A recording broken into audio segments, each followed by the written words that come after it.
Hey guys.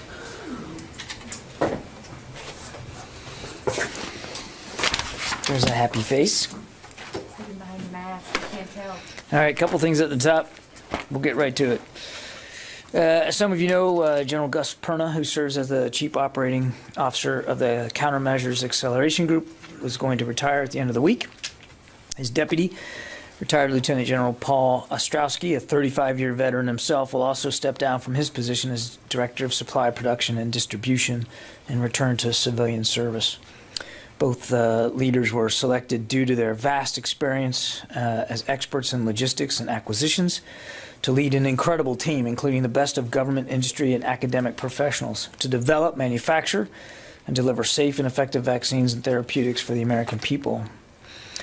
General Perna, Mr. Ostrowski, and their team accomplished this incredible feat in only 13 months, an unprecedented and historic accomplishment. To date, they have helped deliver over 390 million doses of COVID vaccines and almost 1 million therapeutics for the American people. And of course, they began the initial coordination to support our global donations. As the country transitions to a new normal, the department will transition leadership of vaccine operational logistics under the Countermeasures Acceleration Group to HHS. Both departments will maintain a strong partnership to ensure the seamless production and delivery of vaccines. The General's retirement and Mr. Ostrowski's return to civilian service, I think, is a benchmark of that transition, and we thank them and their team for their incredible success in this really what can be called a Herculean mission and service to their country. As the Secretary himself said of General Perna and his team last week, thanks to his unrelenting efforts and leadership in the fight against COVID, we are in fact one step closer to returning to a normal way of life. On a new topic, as I mentioned last week, yesterday, U.S. Navy Europe and the Ukrainian Navy kicked off Exercise Sea Breeze 2021 in the Black Sea with the largest number of participants in the exercise's 21 iterations. During the opening ceremony, Deputy Commander Captain Kyle Gant explained that there is nothing provocative about a naval exercise in international waters, and he's absolutely right. This long-standing exercise continues to support security and stability in the region through interoperability with our Black Sea NATO allies and partners. This week, the exercise will include force integration training, which places participants into a pre-scripted scenario that builds familiarization at sea. And then this will transition into the unscripted scenario, testing the dynamic maritime capabilities of the participants. And then lastly, tomorrow, Secretary Austin looks forward to welcoming and hosting German Federal Minister of Defense, Annegret Kramp-Karrenbauer, here at the Pentagon for a bilateral meeting. And of course, there'll be access to the press to the opening comments of that meeting. Bob? Yes, thanks, John. A question about Afghanistan. In trying to understand sort of the sequence of events as the U.S. military winds up its activities in Afghanistan. When the Resolute Support Mission when General Miller leaves, will that mark the end of Resolute Support Mission, or will there be some sort of interim kind of period between the next several days or weeks and September when there will be some other commander or some other mission follow-on? Yeah, Bob, I don't want to get too far ahead of process here. Resolute Support, as you know, is a NATO operation, so it's really more appropriate for NATO to speak to the future of Resolute Support. But it is my understanding that with the completion of the retrograde of U.S. forces, retrograde withdrawal of U.S. forces from Afghanistan, with accepting, of course, whatever's left behind to protect our diplomatic presence, that does not necessarily mean the end of Resolute Support. But really, that's a question better posed to NATO. But the U.S. is part of NATO, and you're part of the mission. So correct. Will you continue to operate in some way after the retrograde is finished? When the withdrawal is complete, our mission transitions in two ways. One, to whatever U.S. forces are in Afghanistan are there to protect the diplomatic presence, and there's a lot of pieces to that, but it's really about protecting the diplomatic mission. And two, our bilateral relationship with Afghan forces shifts to one of financial and logistical support from outside the country. Try to think in terms of when the U.S. war in Afghanistan ends. Is it the same as saying when resolute support ends, or is there going to be a sort of a separate U.S. function in the war?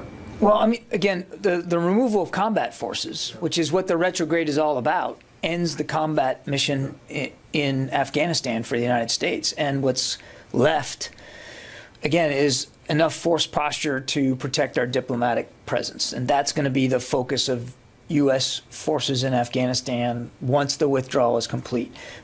I think, the best way to do this is to go back to the president's order, which is to withdraw all U.S. combat forces from Afghanistan. That's what the retrograde's all about. And when that's complete, that mission is complete. And we transition to two new missions, protecting our diplomats and transitioning to a new bilateral relationship with Afghanistan. And you'll announce the end of the retrograde? We'll be as transparent as we possibly can.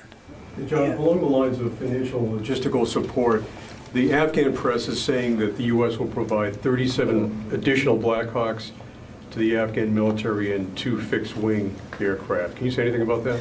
No, I've seen the press reports on that, Tom. I'm not in a position to confirm that level of detail. Again, what we've said before is that we're going to continue to support them over the horizon in a logistical capacity, and certainly in a financial way. I've got nothing on those specifics in terms of the numbers of aircraft. What can you say anything about you expect additional aircraft to go to the Afghan military? Honestly, those kinds of details are still being worked out, Tom, and I just think it's too soon to say with any great specificity right now in terms of aircraft transfers.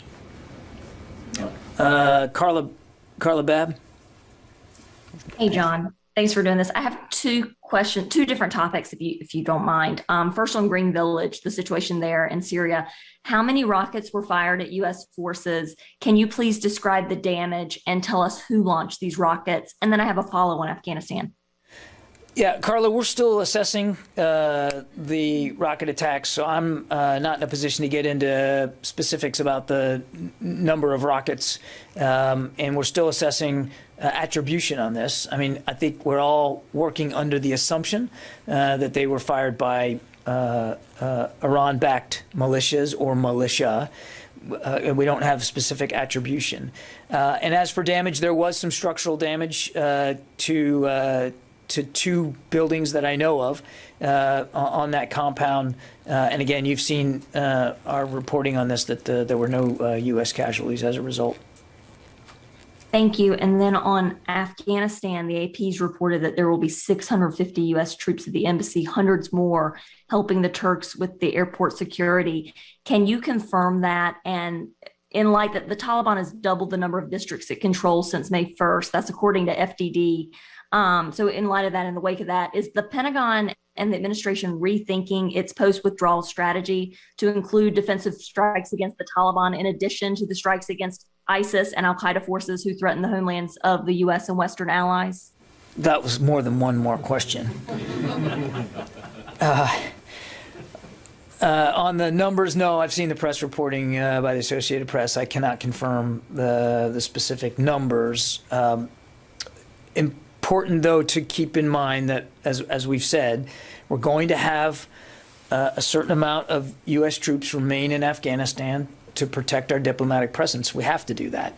And Afghanistan is not going to be treated like any other nation where we have Marine security guard. I mean, it's Afghanistan, and we understand the dynamic nature of the security threat there. So there will be some number of U.S. troops there. And as we've said before, security at the airport is critical to being able to protect and have a diplomatic presence on the ground. We are still working out some of the details of what the security situation is going to look like at the airport and how that's going to be facilitated. I think you all know, you all reported that as you and I speak, there are U.S. troops at the airport. What the future of that looks like, we just don't know right now. So we haven't worked our way through that.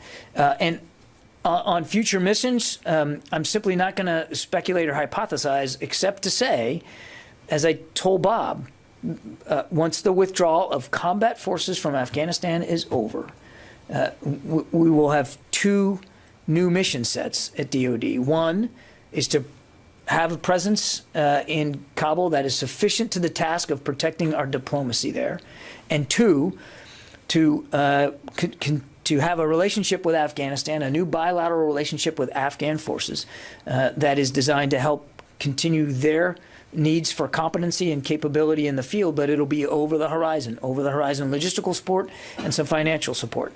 Those are the two mission sets, and the president was very clear about that.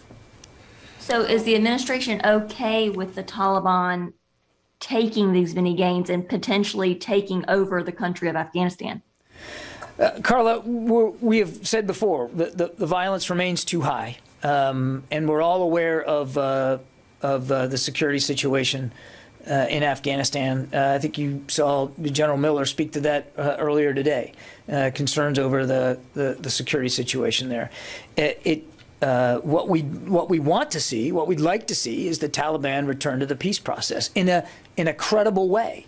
And as we see events on the ground unfold, it certainly calls into question the sincerity of their efforts to be a legitimate, credible participant in the peace process. That's really the right future for Afghanistan, as a political process that leads to a negotiated settlement and a peaceful end to the fighting in Afghanistan. And that's what we're in favor of. That's what the administration's policy continues to try to pursue.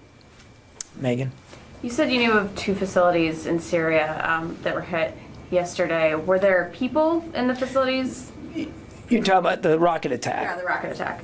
Were there people in the facilities or around them? Were they able to get to shelter before the rockets landed? I don't have that level of detail. All I can point you back to is what we've said, that we know there were no U.S. casualties. Well, the reason I ask is because last year with al-Assad, the original assessment was also no casualties, and it was, I know that. More than 100 traumatic brain injuries came out of it. So I'm wondering if that is also an evolving situation. We are still assessing the full scope of the damage. As I said, I know that there were 2 structures hit, and of course you saw OIR say that all personnel were accounted for, no initial reports of casualties, but clearly we take this very seriously, and I certainly reserve the right over time to provide additional context should that be necessary. I'm just giving you what we know right now, and we're still assessing, and so things could change, but that's what we know right now. Yeah. On Afghanistan, you said there are currently troops, U.S. troops at the airport. Are they going to be part of the diplomatic mission, or are they going to be pulled out? I'm not going to get ahead of plans. I'm just saying, as we speak now, and that's been the case for quite some time. Any of you who've traveled to Kabul know that. What that's going to look like going forward, we're still working out. The main point I'm trying to state is that whatever U.S. troops remain in Afghanistan after the withdrawal is complete are there to protect our diplomats and to preserve our ability to have a diplomatic presence there, because the president's been very clear that he wants to keep that embassy open and keep the programs of that embassy in play. And then on Syria strike, like you strike and then they retaliate and then you strike back.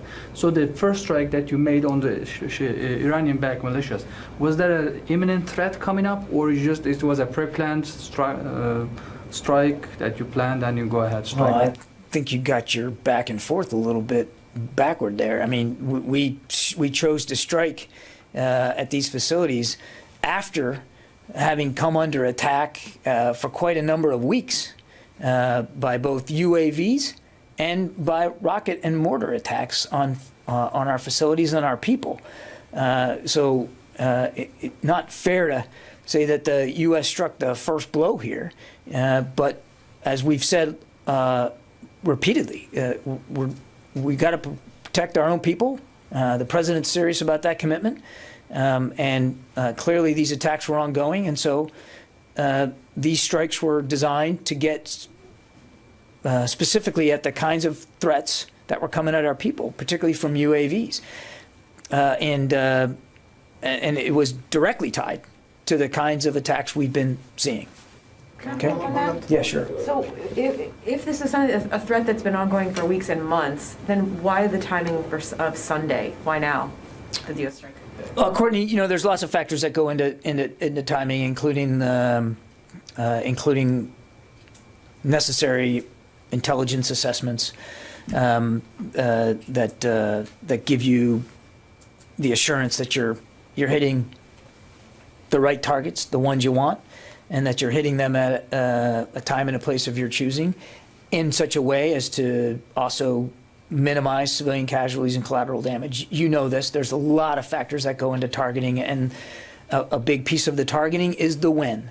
And so that was clearly the case in this regard. I'm not at liberty to go through in great detail how each of those decisions was made and why. We don't think that that's useful information and context to telegraph to potential enemies out there, but we take the targeting process, including the when, very seriously. Is there any assessment on what kind of impact it actually had on like their operational ability to conduct future UAV strikes? Like, is there and also is there any updated casualty assessment? Don't have an updated casualty assessment right now. The battle damage assessment is ongoing. We know we hit what we were aiming at, and that we destroyed the structures that were targeted.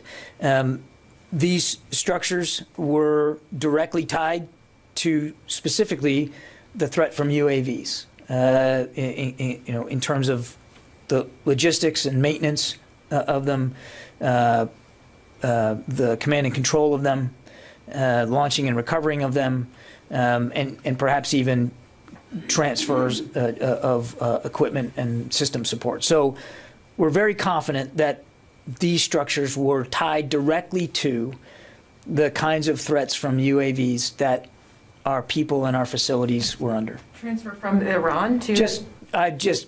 I won't go any more than that, but transfer capability. Yeah. Just a quick one. So between January 22 and end of March, there were only about like 8 attacks from these militia groups. But from April to today, there's been about 20. Do you have an assessment why these attacks have increased? I think that's a great question for the Iran-backed militias that are doing this. I'm not capable of getting inside their headspace and their decision-making loop, but you're right, the attacks have continued. And it's dangerous. And the president and the secretary, they have an obligation to protect our people and our facilities, and that's what we're trying to do. Jen? John, what impact will, if they repeal the AUMF, the 3 AUMFs on the Hill, what impact would that have on your ability to do this in the future? Are you in favor? Would it be a problem for this department if the AUMFs were repealed?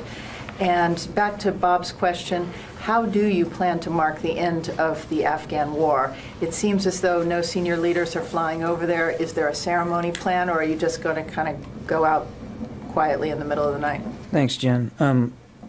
On your first one, I don't want to get ahead of congressional action. That's really for members of Congress to speak to. The president had the authority to conduct these strikes under Article 2 of the Constitution. His responsibilities as commander-in-chief to protect our troops, and we're confident in that legal justification. Separate and distinct from that, you've heard the secretary say that he's in favor, as the president is in favor, of a more narrowly defined AUMF from 2002. So the department is in full support of taking a look at that AUMF and more narrowly defining the framework on it. As for the end of the war, I'm certainly not going to speak to VIP travel one way or the other, but I can assure you we're all mindful, all of us here, of the fact that this war is now 2 decades on and is coming to a close, and of our responsibility to communicate the closure of that to you and to the American people, and we will do that. We also have to be especially mindful, Jen, of the dynamic situation in Afghanistan. This isn't, you can't compare it to the retrograde out of Iraq. Completely different security situation. We've said all along that we have to assume that it could be contested. It hasn't been so far. We also said that we want to make it orderly and safe. It has been so far, and we want to keep that going until the very end. But yes, we will find a way to mark it officially and to state it unequivocally for the American people at the right time and in an appropriate way. Yes, ma'am. Back to Iraq, given the frequency and the increase of the number of attacks, is there a concern here in the Pentagon that this might lead to more involvement or maybe like an escalation on the ground there? I think you saw when we talked about the strikes over the weekend that they really were intended to disrupt and deter future such attacks. Now, that remains to be seen. I understand that. Nobody is interested in escalating tensions. Nobody is interested in further violence in Iraq or in Syria. Our troops are there at the request of the Iraqi government to help them in their fight against ISIS, which is still a relevant mission. So, I mean, it's all about, the whole purpose of us being there is all about helping protect the Iraqi people and our own national security interests. So we have no interest in having this escalate into some sort of broader conflict, but we do have a responsibility to protect our people and our facilities, and that is what the president ordered over the weekend. Tara. Hi, John. Thanks for doing this. Following up on Jen's question, there's been some pushback on the Hill about whether the president had the authority for these strikes without consulting them. And I was wondering if the secretary or another senior leader would be going up to the Hill to brief members on the reasons why a strike was necessary now. And then I have one follow-up. I think I think you saw the White House speak to the fact that they are certainly willing to provide a briefing to members of Congress about these strikes and how and why they were conducted. But again, Tara, I'd go back to saying that the president was operating clearly and unequivocally inside his Article 2 authorities for self-defense, to protect his troops. And then as a follow-up, is the Pentagon considering taking additional defensive measures for the footprint in Syria to add defenses, add troops potentially, since it seems like some of these attacks may be escalating? I know of no force posture changes coming to Iraq or Syria. And again, as for specific force protection measures, you know, we don't talk about that publicly. We'll do what we have to do to make sure our people are safe. Yes, Jenny. Thank you, John. I like talking about the sea breeze exercise with a while ago. According to the South Korean military authorities, that United States recently requested South Korea's participation in the multinational exercise, Sea Breeze 21. I'm sorry, what was the question? That still I'm finished. I didn't finish yet. Oh, sorry. I'll stand back. What they said that the South Korean newspaper said, in response, the South Korean Ministry of Defense and Navy said, quote, "Our military has been invited to the training, but there is no plan to participate or observe the joint exercise itself." What is your comment? Because South Korea didn't want to join this exercise. It's a sovereign decision by a nation state, and they're certainly entitled to make that decision and to speak to that decision, and we absolutely respect it. But this is the multinational exercise. Mm-hmm. Why South Korea rejected this training? Do you think the participation of South Korea in this exercise is essential? I don't think they would have been invited if there wasn't a genuine desire to have them participate in whatever way they deemed fit. They have obviously chosen not to participate, and we respect that. It doesn't change the strength of the alliance or our commitment to the people of South Korea or our security commitments there on the peninsula. It doesn't change it one bit. But this is really a better question put to officials in Seoul. I mean, it's a sovereign decision to participate or not, and we respect that. So you respect. Doesn't matter if they will join or not join. I didn't say it didn't matter. I mean, but it's their decision to make and their decision to speak to, and we absolutely respect it. Right, thank you. Yeah. Tom Squitieri. Hi, John. Good afternoon. How you doing today? Great. How are you? I have a question. I'm great, thanks. Question on what's the Pentagon's assessment of the strategic value of the just announced deal between Indonesia and the United States on a new maritime center at the south end of the South China Sea at Batam? I'm going to take that question. I Thank you. didn't see the announcement, so I'm going to take the question. Yeah, it was announced. Yeah, I'm not quite sure I completely understand it, but we'll take it. And I don't want to. Your dog has some thoughts, Tom. The dog that's a good idea. Dog is taking the question as well. Oren. At this point, how many districts have the Taliban taken, and how many have the Afghans taken back? And then of the troops that have yet to come out, are you able to share information on what units they're from? On the number of districts, we know that they continue to attack district centers. I'm not going to get into an intelligence assessment here, but clearly we know that they continue these attacks. And as I said at the outset, the violence is too high. And as General Miller said today, the security situation certainly is concerning over there. But I couldn't get into a specific number of district centers right now that they have taken over.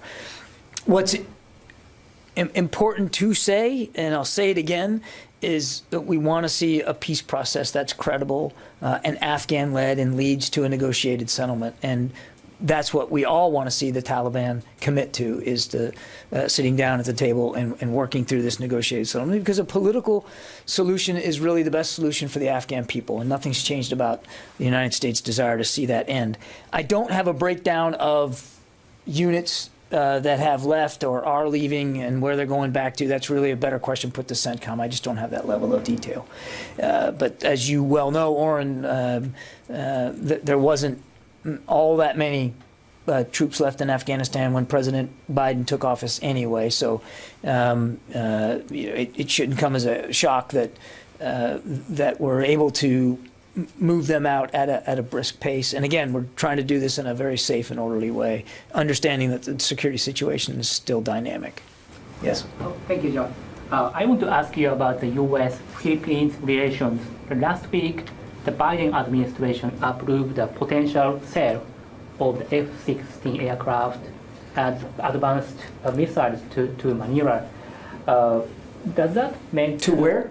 To Manila, the Philippines. Yeah. Yeah. Does that mean to encourage Manila to extend the visiting forces agreement permanently? I won't talk about foreign arms sales just because that's really the purview of the State Department. We obviously are glad to see another decision to suspend the termination of the visiting forces agreement. We believe it's part and parcel of a strong alliance that we have with the Philippines, and we obviously want to see that continue. I think it would be unfortunate if people were to try to draw a parallel between arms sales and the VFA as a carrot and a stick sort of approach. That's I think that would be drawing the wrong conclusion here. Quick follow-up. The Philippines extended the agreement just temporarily for another 6 months. Correct. Yeah. Could you give us a sense of how urgent is it to make the agreement permanent in order to revitalize the bilateral relationship and later China in the South China Sea? Right. I'd rather not get ahead of process here. We're glad that the termination was suspended again to give us a chance to continue to have these discussions with the Philippine government, and we look forward to that. Again, the alliance is important to the United States. It's important to the Philippines. It's important to the region. And nothing's changed about our commitment to our security requirements underneath that alliance. And we'll see where these discussions go. But I don't want to get ahead of that. Thank you. Okay. Laura Seligman. Hey, John, thanks for taking my question. I'm just wondering if there is any concern that the government of Iraq has condemned the airstrikes and Iraqi officials are now talking again openly about the U.S. leaving. So are there any concerns? Is Secretary Austin concerned? And are there any plans for the U.S. military to withdraw from Iraq? We value our partnership with the Iraqi government. As I said earlier, we're there at their invitation to help them and their forces fight against ISIS. And that mission continues. It's not a new thing, Laura, that we have been talking to the Iraqis about what the potential end of this on-the-ground presence looks like and means. Those technical talks have happened, and I suspect they'll continue to happen. And look, we also respect the Iraqi government's right to express their concerns about what goes on inside their borders. The president made this decision specifically under his Article 2 authorities to protect our people and to protect our facilities and to hopefully disrupt and deter future attacks. We recognize that the Iraqi government has a tough job to do, but we also recognize that our partnership is important for all the reasons that I've already stated. Did you alert the Iraqi government before the strikes? Now, I'm not going to talk about specific communications before conducting a military strike. We acted again under Article 2 authorities, completely consistent with the president's right and responsibility to protect U.S. troops, at home and overseas. Paul Hanley. Hi, John. I got two questions, one on COVID, one on Afghanistan. Is the Pentagon considering, or is it taking any new action or considering any action for the U.S. forces to deal with the threat of the Delta strain of the COVID virus? I'm not enough of an expert on the Delta strain to speak to that. We're going to have a COVID briefing tomorrow, and I think if you wouldn't mind re-putting that question to our briefers tomorrow, that's probably a better way to get an answer on that. Okay. Secondly, you've repeated and others repeat that the level of violence is too high in Afghanistan and the advances of the Taliban is concerning. The amount of times you say that makes me wonder, is there a situation where the violence remains too high that the U.S. would adjust its stance on the pullout? If not, then why is this an issue to keep saying that the level of violence is too high and very concerning? It's an issue because it's an issue. It's an issue because the violence is too high. And the Afghan people deserve better after 20 years of war. And that's why we continue to urge a diplomatic end to this war, a political process that leads a negotiated settlement that is Afghan-led and is in keeping with the Afghan people's desire for peace and security and prosperity in their country. That's why we keep saying it, because it's true, because it's important to stressing the need for a diplomatic end to this war. Yes, sir. Thank you, Mr. Speaker. More than 4 times as many troops and veterans of the war since 9/11 are believed to have died by suicide, more than killed in the war themselves. There's a new studies, maybe, have you heard? I'm aware of the Brown study. University estimates more than 30,000. What is your comment about it? Also, you serve for this country. Also, plus what Pentagon does do to stop for that. Would like to hear for the new studies. It's a sobering study. I'm not. By Brown University, yeah. By Brown University. Right. It's a sobering study. Yeah, We're aware of it. We are well aware also of the problem of suicides in the ranks, and frankly, even outside the ranks in family members, and it's deeply troubling. And there's a lot of reasons for it for each individual case. It's difficult to pin it on any one factor. It's one of the reasons why that we've been trying so hard to remove the stigma inside the military of seeking help for mental health issues. And it's why the Secretary has put such an emphasis on looking at suicide prevention programs to make sure that we've got the ones that are right in place, and that we also encourage, and are actively so, colleagues and teammates to look out for one another and to keep checking in on one another so that we can try to read the signs before they get there. But it's a very difficult problem to get our arms around, and I can tell you we're taking it very, very seriously. But those are somber numbers, no doubt about it. And our own numbers are somber enough when it comes to this. I'll just leave by saying what the Secretary has said himself, that seeking help for mental health issues does not show weakness. It's a sign of strength, and we want everybody to believe that. To take it in and to act on that. It's definitely got all of our attention here at the department. I got time for just one or two more, and then I really do have to go. Yes, ma'am. Thank you for taking my question. Chancellor Merkel, German Chancellor Merkel, has been widely reported talking about the need for a more unified Europe and a stronger Europe on the defense side as well.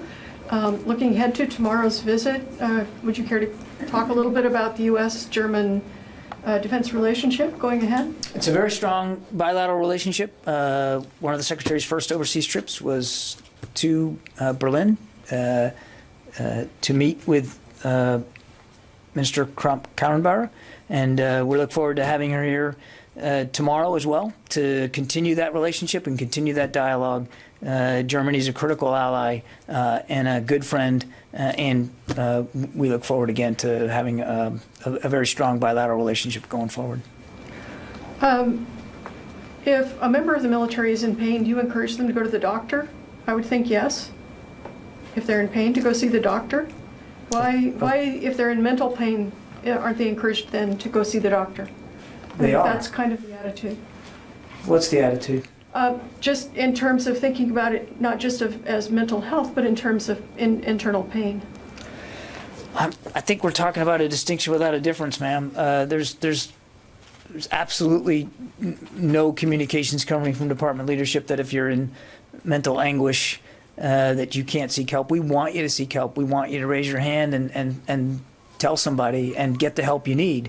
There's terrific mental health professionals inside the Department of Defense that are more than qualified to help our people and their families deal with this. So we are very actively encouraging people. Again, as the Secretary said, seeking help for mental health issues is not a weakness, it's a strength. And what we have to do a better job here is removing that stigma inside the ranks, because there is still a stigma to raising your hand and asking for help, and we need to obliterate that stigma too. Okay, thanks everybody. Appreciate it. Thank you. You're welcome.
Yeah. Well said. No comment. Anything else? The truth is though, I mean, he's doing some interviews, then why not brief? Like if there's a. Well, that's what today was. It was kind of a Control the briefing. talk to Afghan and U.S. allies.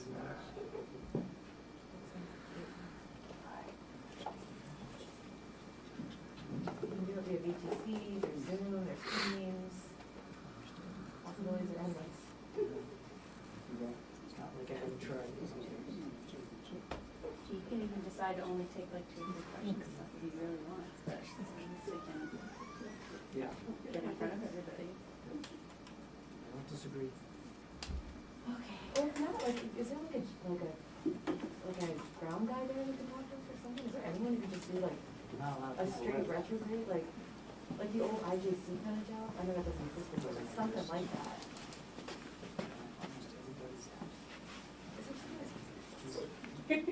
Can I report that there's only one person on the ground left in Afghanistan? Bring back Bedford. Yeah. How about Mullen? Where is he? Mullen, yeah. Yes, she was. Why did he come see us? We don't have to repeat. Oh, when was that? He did. He did. He came by to see me after. Oh, that's right. He came by to see you. He came by to see you guys first. The only one he found was Barbara. Oh, he didn't come out. He did. He walked right there. Did he see you? No, what day was this? Today. Oh, no, I was around. No, I didn't see He it. didn't deign to come back to the print media. Get that orange I don't stuff. think he knows. Where everybody's, That you think it's office only back that? there. I don't think he There's has. only TV stations. Steps by the TV booth. Yeah, so elite. I know we could get the key. Mm. All right, gotta go. All right, let us know when our Austin's gonna talk to us. Noon to 2 on Friday. Nothing Yeah. after 3 on Will Friday. you give us the full 2 hours? Yeah, and then to do it. That's what I heard him say. I mean, he didn't say off the record on that. He didn't say that was off the record, right? So let's tweet it out. Yeah. Let's tweet it out there.